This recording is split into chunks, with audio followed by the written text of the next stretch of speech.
오늘 큐티 말씀은 예배소서 2장 1절로 14절 말씀 보도록 하겠습니다. 그래서 오늘 하루에 2번, 3번, 한번 그 말씀을 듣기만 해도 좋습니다. 아니면 또한 잠시 시간 내어서 기도로 그 내용을 바꿔서 기도해도 그게 큐티예요. 그리고 또 시간이 넉넉하시면 하나하나 곱씹으면서 해석도 해가면서 그렇게 보면서 하나님의 은혜를 받으시면 좋겠습니다. 오늘 말씀으로 은혜를 나누도록 하겠습니다. 지난 주일에 우리는 은혜에 기초한 관계의 예로 다윗 왕이 원수의 손자인 무비보셋을 왕의 식탁에 앉히는 장면에 대해서 말씀을 나눴습니다. 원수의 손자를 양자 삼은 것이죠. 우리에겐 그 한국 기독교회는 손양원 목사님께서 자신의 아들을 죽인 원수를 양자로 삼은 그 이야기가 있습니다. 그 또한도 원수에게 식탁을 베푸는, 그렇잖아요. 매일 밥상에서 그 아들을 대한 것이니까요. 동일한 그 은혜를 나눈 것이죠. 이것을 말씀 선포 이후에 제가 지난주에 말씀 선포하고 나서 계속 다시 한번 그 설교를 다시 다듬으면서 더 묵상하는 시간을 가졌습니다. 다윗은 어떻게 원수에게 상을 베풀 수 있었을까? 어떻게 그렇게 은혜에 기초한 관계를 맺을 수 있었을까라는 생각을 계속 질문해 봤어요. 하는데 시편 23편 말씀이 떠오르더라고요. 주께서 내 원수의 목전에서 내게 상을 차려주시고 기름을 머리에 부으셨으니 내 잔이 넘치나이다. 그러니까 다윗은 원수의 목전에서 식탁을 베풀어 주신 하나님의 그 은혜를 만난 사람인 것이죠. 그래서 다윗이 무비보셋에게 베푼 그 식탁은 다윗이 받은 식탁이죠. 그러니까 우리는 받지 않고 줄 수 없습니다. 우리 은혜를 이 아침에도 받아야 돼요. 그렇죠? 그렇죠? 그래서 시편 86편은 바로 다윗이 원수의 목전에서 다윗에게 상을 베푸신 그 하나님을 고백하고 그분을 만나는 시편입니다. 어떤 상황에서 고백하는 것일까요? 86편 14절을 보니까요, 지금 다윗이 처한 상황을 우리에게 알려주고 있습니다. 하나님이여, 교만한 자들이 일어나 나를 치고 포악한 자의 무리가 내 영혼을 찾아싸우며 자기 앞에 줄을 두지 아니하였나이다 라고 말합니다. 지금 다윗은 지금 대적들에게 포위 공격을 당하고 있는 상황에서 지금 이 시를 쓰고 있는 것입니다. 대적들은 하나님을 업신여기는 사람들이에요. 그리고 자기 앞에 줄을 두지 않는 그런 악한 자들입니다. 그래서 아나무인이죠. 안중에 그냥 사람이 없습니다. 하나님도 없고 사람도 없는 사람들입니다. 다윗은 그 원수들의 악함에 초점을 맞춘 그 반응을 하기 쉬운 그런 상황이죠. 오늘은 이 초점이에요. 이게 굉장히 중요한 키워드입니다. 그러니까 지금 아주 대적에게 초점을 맞춘 그런 상황이죠. 그 상황일 수밖에 없다는 것이죠. 생각해 보십시오. 우리는 가족 혹은 교회와 직장에서 자신을 공격하고 또 험담하고 무시하고 비판하는 사람이 생기면 순식간에 우리는 온통 그 사람에게 초점을 맞추게 됩니다. 내 지정의 모든 게 거기에 초점을 맞춰서 반응하게 되죠. 원수에게, 그리고 나를 불편하게 하는 그 껄끄러운 상대에게 초점을 맞출 때 우리는 크게 두 가지 반응을 하게 되는 것 같습니다. 첫 번째 반응은 우선 그 원수의, 그 왼수의 말과 행동을 곱씹으며 억울함 속에서 분노하면서 되갚아줄 계획을 계속 생각하는 것이죠. 제가 그런 영화 있잖아요. 투모로우라는 영화가 있나요? 어떤 영화인지 모르겠는데 그 영화 속에서 계속 타임 루프가 되는 거예요. 대적들과 싸우다가 죽으면 다시 살아나요.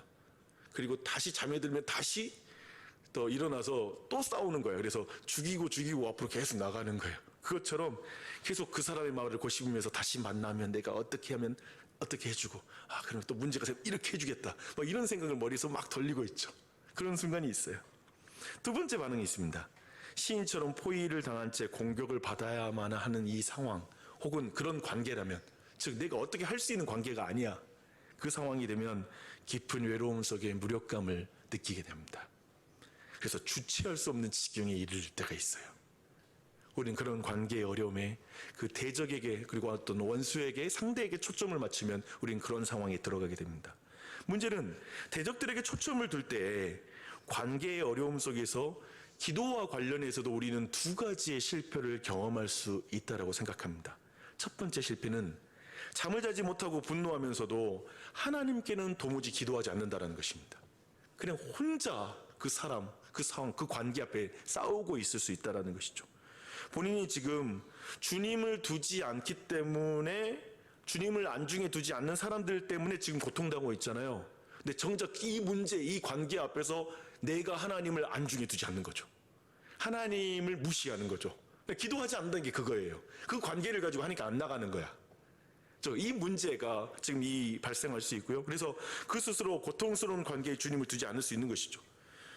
또 한편에 두 번째 실패는 뭐냐면 대적에게만 초점을 맞춰서 기도하는 것입니다. 하나님, 정의의 칼로 저 원수를 물질러 주십시오. 저 꼴보기도 싫은 사람을 내 눈에서 치워 주십시오. 분노에 사로잡힌 기도를 하는 것이죠. 다리 몽댕이를 부러뜨려서라도 가르쳐 주십시오. 이럴 수도 있을 것 같기도 하고, 물론 우리가 그런 기도를 하는 건 아니지만 약간은 정말 내 모든 어떤 상대가 다 틀렸고 나는 옳아, 그 사람은 틀렸어 라는 그런 입장으로 내가 지식으로 판단하고 평가하고 내가 심판하는 듯한 기도를 막 하나님께 아뢰일 수도 있는 것이죠. 바로 이 두 번째 어떤 기도의 실패가 있을 것 같습니다. 그런데 다윗은 지금 이제 어떻게 기도하는지를 보는 것이죠. 다윗은 어떻게 기도하는가? 다윗은 대적이 아닌 자신에게 초점을 맞추는 기도를 합니다. 흥미롭습니다. 15절로 17절 봐보십시오. 그러나 주여, 주는 긍휼히 여기시며 은혜를 베푸시며 노하기를 더디하시며 인자와 진실이 풍성하신 하나님이오시니 내게로 돌이키사 내게 은혜를 베푸소서. 주의 종에게 힘을 주시고 주의 여종의 아들을 구원하소서. 은총의 표적을 내게 보이소서. 그러면 나를 미워하는 자들이 보고 부끄러워하오리니 여호와여, 주는 나를 돕고 위로하시는 이시니이다 라고 말합니다. 다윗은 마치 이렇게 기도하는 것 같습니다. 하나님, 지금 대적인 문제가 아니에요. 저에게 자비를 베풀어 주십시오. 주님, 이 상황은 하나님이 노하기를 더디하시고 오래 참아주시는 상황이시는 걸 잘 알고 있습니다. 저 대적들은 분명 하나님을 경외하지 않는 자들이나 나 또한 고쳐야 할 부분이 있는 죄인임이 분명합니다. 주여, 그러니 주여 종에게 자비를 베푸시옵소서. 종에게 힘을 주시고 구원해 주십시오. 은총을 베풀어 주십시오. 주님이 내 편이시라는 걸 드러내 주셔서 나를 미워하는 그들이 보고 부끄러워하게 해 주십시오 라고 말하는 것이죠. 굉장히 독특한 기도입니다. 상대에게 초점을 맞춰서 상대에게 어떻게 해달라는 기도를 드리기보다 주님, 내게 하나님이 은혜를 베풀어 주셔서 그래서 내가 하나님 안에서 얼마나 자유한지, 내가 얼마나 기쁜지를 보고 내가 너무나 나를 힘들게 만든 그 사람이 저 사람과 하나님이 함께 하는구나, 저 사람이 하나님의 은혜가 있는 사람이란 걸 보게 해 주십시오라고 굉장히 적극적인 기도인 거예요. 그렇죠? 어떤 의미인지 아시겠죠? 뭔가 상대에게 사로잡혀서 나 또한 분노로 사로잡힌 기도를 하는 게 아니라, 나 또한 파괴되는 기도를 드리는 게 아니라 도리어 나를 온전하게 회복하여 그들로 부끄럽게 해주십시오라는 기도를 하고 있는 것이죠. 지금 이 기도를 드립니다. 다윗은 지금 자신을 죽이려는 대적들의 목전에서 기도를 통해 하나님께 자신에게 은혜의 식탁을 베풀어 달라고 기도하는 것 같아요. 죽을 지경 아닙니까? 사실은 우리가 이런 상황 되면은 그냥 밥맛도 떨어지긴 시간이고, 그리고 내 자신도 어떻게 정말 분노를 어떻게 주체할 수 없을 텐데, 그 순간에 하나님, 지금 필요한 건 저 대적이 사라지는 게 아니라 내가 여기에서 견딜 수 있는 은혜를 받는 것입니다. 그 은혜를 주세요 라고 막 기도하는 거죠. 그리고 대적에게도 어떤 의미에서 식탁을 베풀어 달라고 기도하는 것입니다. 나를 보고 그 사람이 부끄러워지게 해달라는 기도는 한편에 깨닫게 해주십시오 라는 기도이기도 한 것이죠. 다윗이 이렇게 대적의 악함에 초점을 맞춘 기도가 아닌 자신의 악함에 초점을 맞춘 기도를 드릴 수 있는 이유는 무엇일까? 이제 좀 그게 궁금해져요. 와, 어떻게 그렇게 기도해? 그쵸? 사람이 기발하잖아요. 그쵸? 이 상황을 보는 시각이 전혀 다른 느낌이 들어요. 어떻게 그럴까? 우리가 오늘도 무례한 사람을 만나고 아나무인인 사람을 만날 때 그 사람의 초점을 맞춰서 갑자기 내가 교만해지거나 분노에 사로잡히지 않고 겸손함으로 은혜에 기초하여 누군가를 대할 수 있는 그 능력은 어떻게 우리가 받을 수 있을까라는 그 질문을 하는 것이죠. 그게 이제 86편 8절부터 여러분 오늘 우리 읽었던 그 내용을 다시 읽어보겠습니다. 그 길이 뭔지 여러분이 한번 생각해 보십시오. 제가 차근히 읽어드릴게요. 주여, 신들 중에 주와 같은 자가 없사오며 주의 행하심과 같은 일도 없나이다. 주여, 주께서 지으신 모든 민족이 와서 주의 앞에 경배하며 주의 이름의 영광을 돌리리이다. 무릇 주는 위대하사 기이한 일들을 행하시오니 주만이 하나님이시니이다. 여호와여 주의 도를 내게 가르치소서. 내가 주의 진리를 행하오리니 일심으로 주의 이름을 경외하게 하소서. 주 나의 하나님이여 내가 전심으로 주를 찬송하고 영원토록 주의 이름에 영광을 돌리오리니 이는 내가 내게 향하신 주의 인자하심이 크사 내 영혼을 기쁜 수월에서 건지셨음이니이다. 모든 종교와 철학의 거짓신들과 다른 주님이 주님만이 행하신 그 일을 아는 것입니다. 그걸 아는 것이 그 길입니다. 그것은 위대하신 하나님이 행하신 그 기이한 일이에요. 그 기이한 일을 볼 때 주님만이 하나님이시라는 생각이 들 수밖에 없어요. 그 하나님을 우리가 만나는 게 필요해요. 오늘도 이 아침에도 그 기이한 하나님을 만나야 돼요. 그 하나님을 봐야 돼요. 그래서 주님이 행하신 그 일을 알면 모든 민족이 와서 주 앞에 경배하며 주의 이름에 영광을 돌릴 것입니다. 그 기이한 일은 먼저 13절처럼 죽었던 다윗, 수월에 빠진 다윗을 건져주신 하나님이시죠. 어떤 의미에서 다윗의 인생을 본다면 우리아를 죽이고 밧세바를 취하여 아들을 얻을 때까지 그 1년여 동안 영적으로 완전히 나단 선지자를 만날 때까지 완전히 영적으로 죽어 있어요. 그 죽어 있던 자를 주님이 살려주시잖아요. 그 은혜를 받은 자인 거예요. 자기 자신이 어떤 은혜를 받은지 아는 것이죠. 그 기이한 일을 행하신 하나님, 그리고 그걸 역사 가운데는 이제 우리는 뭘 보고 있습니까? 우리 구주 예수님 빌립보서 2장의 말씀처럼 마땅히 취할 하나님의 영광을 버리시고 이 땅에 내려오심으로 말미암아 모든 민족이 그 그리스도 앞에 무릎을 꿇게 되었죠. 기이한 일이죠. 어떻게 하나님이 그렇게 행하실 수 있을까라는 생각이 듭니다. 다윗은 이렇게 원수의 목전에서 상을 베푸신 하나님의 기이한 행하심, 그 하나님을 알았기에 기도합니다. 11절입니다. 여호와여 주의 도를 내게 가르치소서. 내가 주의 진리에 행하오리니 일심으로 주를 경외하게 하옵소서. 일심, 곧 온몸과 마음을 다하여 하나님을 기쁘시게 하며 주님께 경외심 가득한 사랑을 쏟게 해 주시옵소서.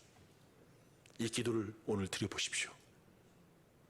주님이 우리에게 행한 그 기이한 은혜를 따라 살게 해 주시옵소서. 내가 어떤 은혜 받은 사람입니까? 내가 수월에서 건진받은 사람입니다. 내가 죽었던 나를 살리신 은혜를 받았습니다. 내가 정말 말할 수 없는 죄를 지은 사람인데, 그래서 영적으로 무감각해졌던 사람인데 다시 은혜 베푸셔서 내가 지금 이 자리에 기도하는 자리에 와 있습니다. 이 기도가 선행되고 그 이후에 자신을 미워하는 이들이 다윗을 사랑하는 하나님을 보게 해달라고 간구할 수 있었던 것입니다. 그렇죠? 오늘 이 아침에 그래서 여러분에게 이런 기도를 드리면 좋을 것 같아요. 하나님, 내게 기이한 일을 행하신 주님을 찬양합니다. 주님만이 나의 하나님이십니다. 원수에게 초점을 맞추면 저 분노를 이길 수가 없습니다. 사실 제게는 계속 떠오르는 그 왼수가 있습니다. 그렇죠? 한 사람쯤은 왼수를 키우고 있죠. 주님, 정말 속상합니다. 그리고 그 사람을 무시하고 비판 안 할 수가 없습니다. 그러나 오직 주님, 제게 은혜를 베푸신 하나님을 일심으로 따를 수 있도록 도와주시옵소서. 내가 오늘도 원수의 목전에서 상을 베풀 수 있도록 주님, 내가 이 시간 내 기도로도 그 사람을 이 시간 축복할 수 있도록 그에게 정말 하나님을 만나게 해달라고, 그 사람이 나를 통해서 하나님을 보고 그가 자신의 잘못을 깨닫게 해달라고 내가 기도할 수 있도록 주님, 이 시간 예수님을 따라가게 해주시옵소서. 아버지, 저들을 용서해 주십시오. 저들이 자기가 하는 일을 알지 못합니다 라고 하신 예수님을 따라 기도할 수 있도록 도와주십시오. 원수에게 상을 베풀어 주시옵소서. 이렇게 기도하는 이 아침 되었으면 좋겠습니다.